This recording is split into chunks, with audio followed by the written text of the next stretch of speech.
दासी वज़ीर आज़म शहबाज शरीफ़ चयो आहे त रियासत दहशतगर्दी जे मुकमल ख़ात्मे लाइ पुरअज़म आहे। सभिनीनि खे मुतहद थी दहशतगर्दी जो मुक़ाबिलो करणो पवंदो।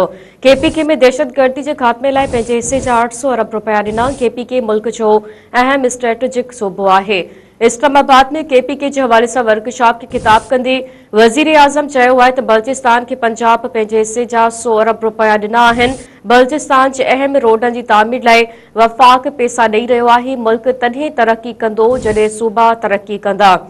शहबाज शरीफ़ वधीक चयो आहे त पाकिस्तान मुआशी तौर मुस्तहकम थी रहियो आहे। फील्ड मार्शल जी अॻुवाणी में भारत ख़िलाफ़ जंग में कामयाबी माणी पाकिस्तान जी पासपोर्ट खे दुनिया में हाणे इज़त जी निगाह सां ॾिठो वञे थो। ब्रेकिंग न्यूज़ अव्हां खे ॾियूं पिया।